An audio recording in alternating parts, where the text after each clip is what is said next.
Jesus Cristo prometeu que viria buscar a sua igreja. Ele não é como os homens que mentem. E está muito próxima a sua vinda. Imagine a cena de um pai que precisa ir trabalhar em um país distante para sustentar a sua família. Antes de cruzar a porta de sua casa, ele se ajoelha diante dos filhos pequenos, segura firme as mãos deles, e diz com total convicção: olhem bem nos meus olhos, o papai vai passar um tempo longe, mas eu prometo, com toda a minha vida, que vou voltar para buscar vocês. Aquelas crianças passam dias, semanas, meses e anos, guardando aquela promessa viva no coração. Cada vez que olham para a porta, elas se lembram da palavra empenhada. Nós, seres humanos, baseamos nossa vida em promessas terrenas, que muitas vezes falham, por fraqueza, ou por imprevistos da vida. Mas hoje, neste momento, eu quero falar sobre a promessa daquele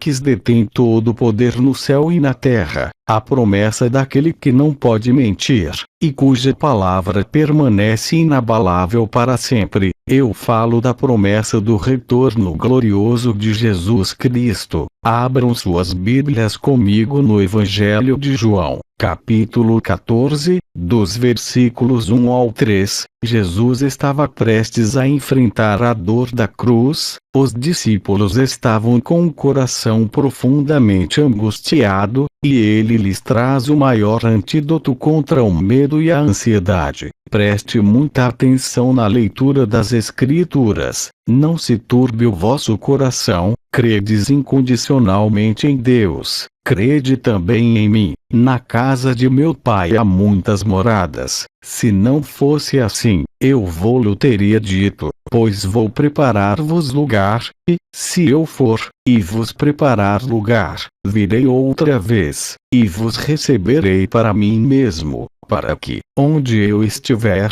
estejais vos também. Meus irmãos, a segunda vinda de Cristo não é um mito, não é uma lenda urbana, e não é uma mera teoria inventada por teólogos escatológicos. Ela é a coluna vertebral, a base de sustentação da nossa esperança cristã. Se Jesus não voltar, a nossa fé é completamente vã, e nós somos os mais miseráveis de todos os seres humanos. Mas a verdade imutável, decretada nos céus, é que ele vai voltar. A primeira vinda de Jesus trouxe a graça, trouxe o perdão e a salvação, através do seu sangue vertido na cruz. A segunda vinda trará a consumação final de todas as coisas, e o estabelecimento definitivo do seu reino de glória. Nesta ministração, nós vamos analisar com profundidade como será esse dia, qual é o real propósito desse retorno, e como a Igreja do Senhor precisa se posicionar hoje, para não ser pega de surpresa. Para compreendermos a grandiosidade dela segunda vinda, nós precisamos olhar para trás, e lembrar de como foi a primeira vinda. Há 2000 anos, o Criador do Universo se esvaziou completamente de sua glória. Ele veio ao mundo em total silêncio, na calada da noite, em uma pequena e esquecida província chamada Belém. Ele nasceu em uma manjedoura emprestada, cercado por animais e pastores. Sua primeira vinda foi marcada pela fragilidade, pela extrema humildade, e pelo anonimato. Ele veio como o Cordeiro de Deus, o servo sofredor que foi profetizado pelo profeta Isaías, aquele que foi moído pelas nossas transgressões, e que não abriu a sua boca diante dos seus tosqueadores. Ele veio,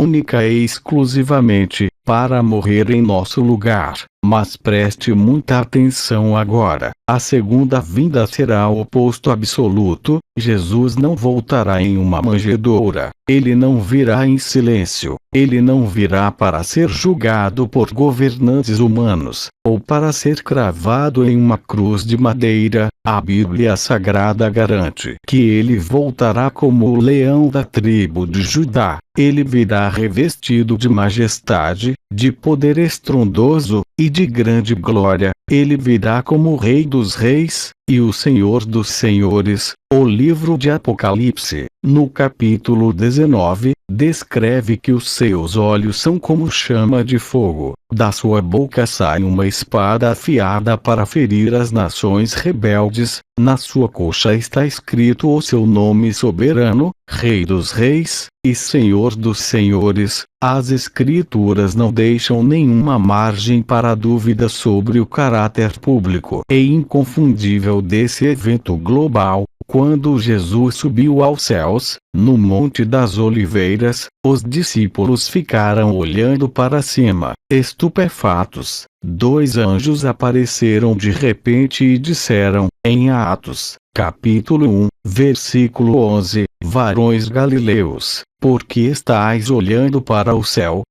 Esse Jesus, que dentre vos foi recebido em cima no céu, há de vir assim, exatamente como para o céu o vistes ir. Ou seja, o retorno será pessoal, será físico, e será corpóreo. Mais do que isso, no Evangelho de Mateus, capítulo 24, versículo 27, o próprio Jesus explica a dinâmica desse grande dia, porque, assim como o relâmpago sai do Oriente e se mostra até o Ocidente, assim será também a vinda do Filho do Homem. O relâmpago não pede licença, ele simplesmente corta o céu, e todos, sem exceção, veem o seu brilho. O livro de Apocalipse, capítulo 1, versículo 7, decreta de forma definitiva, eis que vem com as nuvens, e todo o olho o verá, até os mesmos que o traspassaram, e todas as tribos da terra se lamentarão sobre ele. Irmãos, isso significa que a volta de Jesus não será transmitida por canais de televisão, e não precisará de redes sociais para ser anunciada ao mundo. Não haverá espaço para dúvidas, ou interpretações erradas. O universo inteiro vai parar, a estrutura da criação vai estremecer.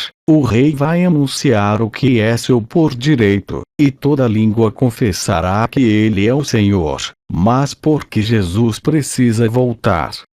Qual é o objetivo prático desse retorno?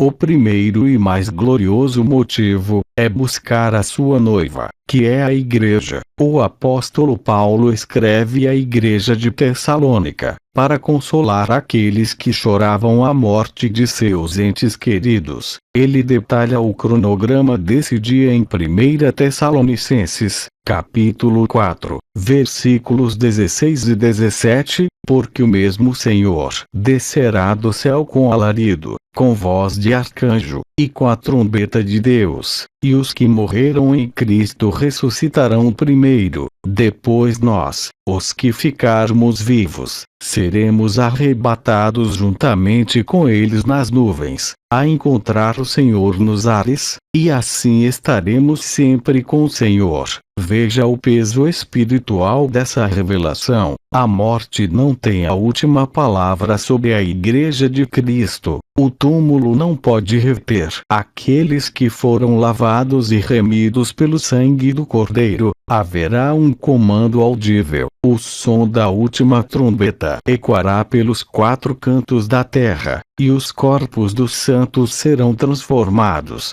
de corruptíveis para incorruptíveis, em um abrir e fechar de olhos. O propósito principal é a comunhão eterna. Jesus quer estar conosco para sempre. O segundo motivo do retorno é colocar um ponto final definitivo na injustiça humana. Nós olhamos para as notícias hoje, e o nosso coração muitas vezes fica desanimado. Vemos guerras cruéis ceifando vidas inocentes, fomes assolando nações inteiras, violência desenfreada nas ruas, corrupção enraizada nos altos escalões, e o sofrimento dos justos, enquanto os ímpios parecem prosperar, dá a impressão de que o mal está vencendo a história humana. Mas a segunda vinda de Cristo é a resposta definitiva de Deus ao clamor dos aflitos. Ele voltará para julgar as nações com perfeita retidão. Ele enxugará dos olhos da sua igreja toda a lágrima. O pecado será erradicado, a morte será tragada pela vitória, e o império das trevas será destruído para sempre. É o dia da restauração absoluta de todas as coisas criadas. Por fim, Jesus volta para trazer a justa recompensa. Em Apocalipse, capítulo 22, versículo 12, as suas palavras são claras e diretas.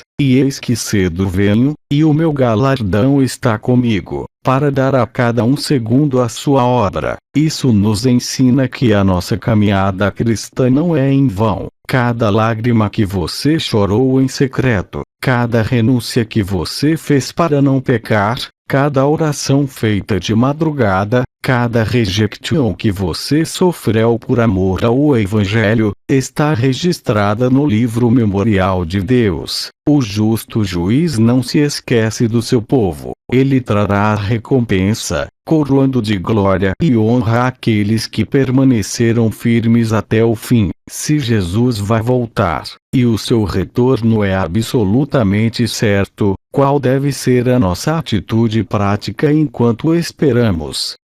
Jesus nos deixou um alerta gravíssimo no Evangelho de Mateus, capítulo 24, versículos 37 a 39, ele comparou os dias da sua vinda com os dias do patriarca Noé. Ele disse: como foi nos dias de Noé, assim será também a vinda do Filho do Homem. Porquanto, assim como, nos dias anteriores ao dilúvio, comiam, bebiam, casavam e davam-se em casamento, até o dia em que Noé entrou na arca, e não o souberam, até que veio o dilúvio, e os levou a todos. Assim será também a vinda do Filho do Homem. Prestem muita atenção nisso. Comer, beber e casar não são pecados, são atividades normais, legítimas e necessárias para a vida humana. O pecado daquela geração foi a total indiferença e a profunda distração espiritual. Eles estavam tão focados nas coisas passageiras desta terra,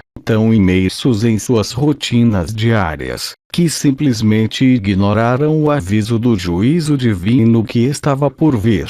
O maior perigo que a igreja enfrenta hoje não é a perseguição externa, é a distração do coração, é o risco de nos acostumarmos com este mundo, esquecendo que somos peregrinos e cidadãos dos céus. Por isso, a ordem de Cristo é direta e urgente: vigiai, pois, porque não sabeis a que hora há de vir o vosso Senhor. O que significa vigiar na prática?